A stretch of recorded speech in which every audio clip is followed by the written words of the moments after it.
Jadi Allah itu Maha Rahman, Maha Pemberi rahmat, sehingga meskipun kita sudah tidak bisa beramal, kita masih tetap dicatat seperti kita beramal.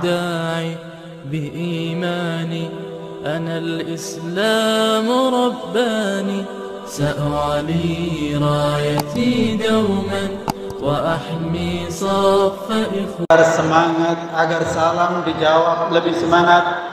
Eloknya kita ulang sekali lagi.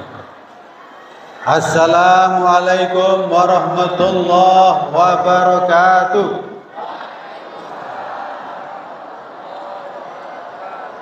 Alhamdulillahi rabbil alamin, wassalatu wassalamu ala ashrafil anbiya'i wal mursalin, nabiyyina Muhammadin wa ala alihi wa sahbihi ajmain. Bapak, ibu-ibu dan saudara-saudara sekalian, apa kabar semuanya? Ibu-ibu sehat? Bapak sehat? Alhamdulillah. Silakan untuk bisa lebih maju lagi. Nenek kita ajak cucunya maju. Enggak apa-apa. Ayo maju. Soalnya di belakang itu masih banyak yang tegak. Dan rupanya ya mobil masih di jalan itu antrian masuk. Oleh karena itu kami sampaikan yang baru datang langsung saja turun ke bawah memarkirkan mobilnya. Dan kemudian ditinggal dulu langsung naik ke masjid. Silakan Bapak Ibu yang masih di belakang cari sela-sela. Ini banyak, ini masih ada sela-sela, masih ada. Silakan Bapak, kalau ada sela diisi. Silakan berbagi semuanya. Tawassau fil majalis. Silakan berlapang-lapangan di majelis. Anggap ini raudhah. Dan memang sejatinya ini adalah raudhah. Raudhah, taman dari taman-taman surga. Hari ini di Masjid Nabawi itu sulit sekali untuk masuk ke raudhah. Alhamdulillah salah satu santri kita yang kemarin juga menjadi guru di sini itu sudah 1 minggu sampai di Masjid Nabawi, melanjutkan kuliah di sana. Ada pemanggilan kuliah di Universitas Islam Madinah. Mudah-mudahan nanti segera disusul oleh anak-anak kita yang lainnya. Amin. Tapi saya perlu informasikan, saya kemarin bel ternyata belum bisa masuk di raudhah. Dia mengatakan, "Bah, padat sekali," katanya. Saya sampaikan, intip masuk raudhah itu jam 3 malam atau jam 2 gitu. Baru nanti insya Allah bisa masuk. Nah kalau di sini insya Allah masih lebih lapang. Silakan. Ini adalah raudhah, taman dari taman surga. Semoga semua yang berkumpul di tempat ini nanti bisa berkumpul di raudhah yang ada di Masjid Nabawi. Semua siap berangkat umroh? Siap? Bapak siap berangkat umroh? Berdiri sebentar. Yang siap berangkat umroh berdiri. Yang sulit berdiri nggak apa-apa, duduk. Nanti insya Allah mudah-mudahan dipimpin Pak Haji Baijuri Husain. Ya, ini beliau. Ini beliau mudah-mudahan nanti mimpin kita umroh sampai di raudhah di Masjid Nabawi. Beliau ini orang tua kita, sesepuh, khususnya sebenarnya dusun baru. Tapi beliau rupanya meninggalkan dusun baru, tinggal di Semarang. Beliau nitipkan cucunya ada di sini. Ini sebenarnya semuanya ini kekuasaan beliau. Ya, ini beliau. Kalau ada yang parkir-parkir agak sulit begitu, bel beliau ini. Ini beliau. Ini. Ketua sukunya di sini ya beliau ini. Alhamdulillah. Cucu beliau di sini, beliau dan juga ini sebenarnya tanah-tanah ini kayaknya ya orang tua beliau itu yang punya. Termasuk sebagian yang baru kita buka itu sertifikatnya masih atas nama beliau. Ya, alhamdulillah. Bapak, Ibu dan saudara-saudara sekalian, mari kita baca talbiyah. tanda kita siap untuk haji, siap kita umrah. Labbaik Allahumma labbaik, labbaik la syarika laka labbaik, innal hamda wan ni'mata laka wal mulk la syarika lak, labbaik Allahumma labbaik, labbaik la syarika laka labbaik, innal hamda wan ni'mata laka wal mulk la syarika lak, labbaik Allahumma labbaik, labbaik la syarika laka labbaik, innal hamda wan ni'mata laka wal mulk la syarika lak. Allahumma ya Allah, saksikan hamba-hambamu ini semuanya telah menyatakan siap untuk memenuhi panggilan-Mu ya Allah. Ya Allah, anugerahkanlah kepada kami semuanya di tempat ini haji mabrur, umrah mabrur. Ya Allah, anugerahkanlah kepada orang tua kami haji mabrur. Ya Allah, anugerahkanlah kepada anak-anak kami haji mabrur. Ya Allah, anugerahkanlah kepada saudara-saudara kami haji mabrur. Ya Allah, ya Rabbal Alamin, kami mohon agar Engkau memberikan rahmat, nikmat dan petunjuk kepada kami, agar kami selalu istiqamah di jalan. Ya Allah, anugerahkanlah kepada kami anak-anak yang soleh solehah. Ya Allah, anugerahkanlah kepada kami anak-anak yang soleh solehah. Ya Allah, jadikanlah anak-anak kami sebagai anak-anak yang soleh solehah, yang kelak menjadi pemimpin bangsa, negara dan umat sebagaimana yang ditunjukkan oleh Nabi Muhammad SAW. Ya Allah, kami mohon rezeki yang halal, rezeki yang Engkau berkahi. Jauhkanlah dari kami ya Allah rezeki yang haram, rezeki yang Engkau murkai. Ya Allah, jaga kesehatan kami, jaga keislaman kami, jaga keimanan kami.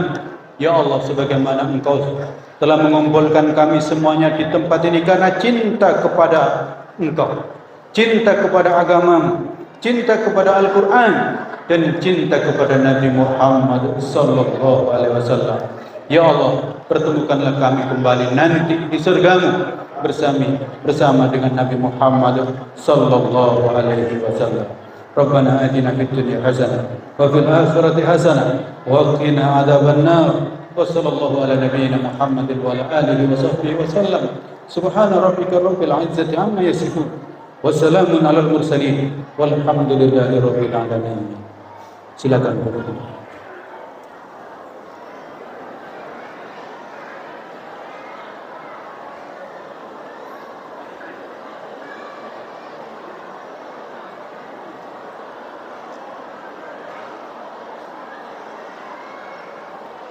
Bapak, Ibu, saudara-saudara sekalian, sejenak kita ngaji bersama.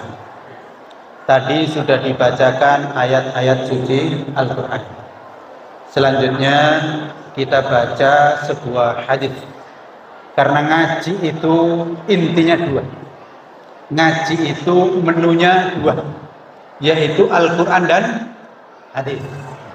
Ngaji itu intinya menunya yang pokok itu Al-Quran dan hadis.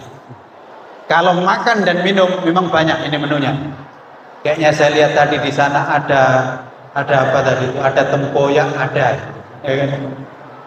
Ada sayur kacang tadi ada yang bawa selai tadi itu ada. Kayaknya ada juga aroma durian. Nggak tahu sudah dimasukkan di mana? Masih utuh atau masih disimpan di mobil? Gawat. Saya ucapkan selamat datang semuanya. Semoga semuanya berbahagia, bergembira, dan selalu diberkahi oleh Allah Subhanahu wa taala. Ini ceritanya ngaji atau kunjungan? Mau ngaji atau mengunjungi anak? Ibu, ngunjungin anak sambil ngaji atau ngaji sambil ngunjungin anak? Gimana? Mana ini? Gimana? Ngaji sambil ngunjungi anak kan? Atau ngunjungin anak sambil ngaji? Jadi ngajinya sambilan saja? Iya, nggak apa-apa. Yang penting pokoknya kita sekarang ngaji bersama. Dan ini sesuatu yang sangat penting. Ya terus terang, kalau kita nggak ketemu dengan Al-Quran, kita nggak beriman dengan Al-Quran, kita nggak beriman dengan Nabi Muhammad, kan nggak mungkin kita dipertemukan di tempat ini. Jadi ya sebenarnya kita itu ngaji sambil jenguk anak. Karena kalau anak kita nggak ngaji di sini, ya bapak-bapak nggak bisa datang ke sini. Karena kalau anak-anak kita nggak ngaji di sini, ya nggak diterima di sini. Dari awal pasti nggak diterima. Pak Haji Baujiri ini aja ngebel saya, Pak, saya daftarkan cucu. Ntar dulu Pak, saya bilang, Pak Haji, ini beliau ya senior kita di Pemda kemarin. Beliau duluan, saya baru nyusul di Pemda. Tapi rupanya, ya pensilnya dulu saya juga. Iya kan? Saya dulu pensil, kemudian beliau nyusul. Saya sampaikan juga, Pak Haji, tapi ini cucu harus dites dulu ngajinya. Bisa ngaji tidak? Dan niatnya mau ngaji nggak di sini? Gitu. Karena kalau niatnya nggak ngaji, nggak bisa ngaji, mohon maaf, memang untuk sementara ya ntar dulu. Jadi dengan demikian, Bapak, Ibu-ibu dan saudara-saudara sekalian kesini ini karena ngaji. Anak kita ngaji. Loh, anaknya ngaji, masa orang tuanya nggak ngaji? Maka itu kita sama-sama ngaji bareng. Tadi Al-Quran sudah dibacakan, maka mari kita perhatikan hadis Nabi Muhammad sallallahu alaihi wasallam. Ucapkan semuanya, sallallahu alaihi wasallam. Itu etika kita ketika mendengar nama Nabi Muhammad sallallahu alaihi wasallam disebut gitu. Itulah hubungan kita dengan Nabi Muhammad sallallahu alaihi wasallam. Jangan sampai kita pisah. Kita tidak menyembah Nabi Muhammad, betul? Kita menyembah Allah. Tapi kita nggak bisa nyembah Allah kecuali ikut Nabi Muhammad sallallahu alaihi wasallam. Jadi kita nyembah Allah itu ikut Nabi Muhammad sallallahu alaihi wasallam. Ibaratnya Nabi di depan, kita di belakang. Maka kita tidak boleh berjarak dengan Nabi Muhammad sallallahu alaihi wasallam. Karena itu diantaranya ketika kita mendengar nama Nabi disebut, maka kita ucapkan sallallahu alaihi wasallam. Agar betul-betul kita terkait dan ikut dengan Nabi Muhammad sallallahu alaihi wasallam. Karena siapapun yang ngaku beribadah kepada Nabi, ngaku beribadah kepada Allah, siapapun yang mengaku beribadah kepada Allah, salat kepada Allah, tapi tidak ikut Nabi Muhammad sallallahu alaihi wasallam, maka itu ditolak, tidak diterima. Man amila amalan laisa alaihi min amrina fahuwa radd. Barang siapa yang melakukan suatu amal yang tidak dicontohkan oleh Nabi, yang tidak mengikuti Nabi, yang tidak ada dasar dari Nabi, maka itu ditolak. Contohnya sholat subuh kok 1 rakaat, nggak bisa. Sholat subuh lo kok jam 6 pagi, nggak bisa. Bahkan sholat subuh lo kok 4 rakaat, gimana ibu? Lo nggak bisa, karena berarti tidak ikut Nabi Muhammad sallallahu alaihi wasallam. Nah, Nabi memberikan kabar gembira kepada kita semuanya. Di dalam hadis yang diriwayatkan oleh Imam Bukhari, Nabi bersabda, "Idza maridul 'abdu aw safara kutiba lahu mithlu ma kana ya'malu muqiman sahihan." apabila seorang hamba, artinya seorang manusia yang beriman, beragama Islam itu sakit, au safar, atau bepergian, safar, bepergian, kutiba lahu mithlu ma kana ya'malu muqiman sahihan, maka tetap dicatat baginya seperti apa yang dia lakukan di saat tidak bepergian, di saat mukim, dan di saat sehat. Subhanallah. Hadis ini menunjukkan kalau kita di saat sehat, mengunjungi anak-anak kita ke pesantren, sehat kan? Gimana rasanya? Senang. Nah, saat sakit kok nggak bisa mengunjungi anak kita ke pesantren, itu tetap dicatat seperti mengunjungi anak kita ke pesantren. Itu kira-kira begitu. Maksudnya di sini pahalanya gitu. Contoh, saat kita sehat itu nggak bisa sholat sambil berdiri. Saat sehat nggak bisa sholat sambil berdiri, dan sholat itu wajibnya berdiri. Tapi nanti saat sakit nggak bisa sambil berdiri, bisanya sambil duduk, maka sholat kita tetap dicatat seperti sambil berdiri. Gitu. Bapak, ini bapak, saya tanya ibu-ibu, bapak, ibu-ibu, bapak ini rajin sholat subuh nggak? Rajin ke masjid? Rajin kata ibu-ibu. Bapak benar? Nah, ragu. Bapak-bapak yang rajin sholat ke masjid saat sehat, saat tidak bepergian, saat mukim, rajin sholat ke masjid. Nah, nanti suatu saat bepergian, apalagi umroh, itu 8 jam. Berarti nggak bisa kan turun ke bawah sholat ke masjid? Nggak bisa. Atau karena sakit, nggak bisa lagi ke masjid, maka tetap dicatat seperti ke masjid itu. Bapak ibu-ibu, saat sehat, saat punya uang, rajin berinfak, bersedekah. Oleh karena itu ini ada dibuka infak, dibuka sedekah, silakan. Ini sebenarnya kemarin kami rencanakan untuk kumpul saja di bawah. Jadi langsung dari mobil ke bawah, nggak pakai naik kan? Itu. Tapi rupanya saya pikir-pikir satu nggak muat. Meskipun sudah luas itu. Sudah luas kami bikin aula untuk makan anak-anak kita, tapi kayaknya kayak seperti ini nggak muat. Yang kedua, itu melesternya belum selesai. Jadi duduk meskipun bawa tikar kayaknya khawatir, Ustaz Samlan ini nyiksa saya, jadi buntut saya sakit gitu. Saya khawatir itu. Jadi akhirnya saya hubungin Ustaz Sasminto sama Ustaz Wahyudi, udah nggak jadi di bawah, di atas saja. Nanti biarlah ibu-ibu kalau ada yang mau ke situ ya silakan nengok. Itu lagi mau diplester, ya butuh semen, butuh keramik. Kata Ustaz Minto, di granit aja Ustaz katanya. Nanti kita lihat, kalau ada dananya ya kita granit, kalau nggak ada dananya ya kita keramik aja, nggak ada ya semen itu aja. Itu.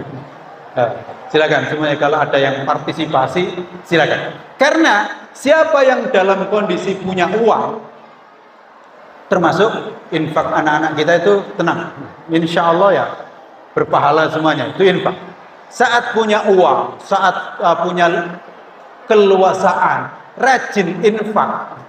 Nanti di saat kondisi tertentu kok nggak punya uang, gitu, lalu nggak bisa infak, itu masih tetap dicatat berinfak. Beda dengan orang yang di saat punya uang nggak mau infak, nanti di saat bangkrut baru mikir, ya Allah andaikan saya punya uang. Nggak bisa itu. Kok dulu punya uang nggak berinfak, kok sekarang nggak punya uang baru ingat mau infak. Sama, yang dulu pas sehat nggak pernah ke masjid, lo sakit baru ingat, ya Allah andaikan saya sehat, saya ke masjid. Maka nggak bisa. Karena lu dulu kan sudah sehat, nggak ke masjid, Sekarang sakit baru ingat, maka tidak diterima. Termasuk ya kita semuanya sekarang ngaji, alhamdulillah ini kan sehat semuanya, jadi bisa ngaji, ya kan? Sampai nenek juga datang, kakek juga datang. Suatu saat kalau betul-betul sudah nggak bisa datang ke sini, padahal ingin ngaji, maka tetap dicatat ikut ngaji.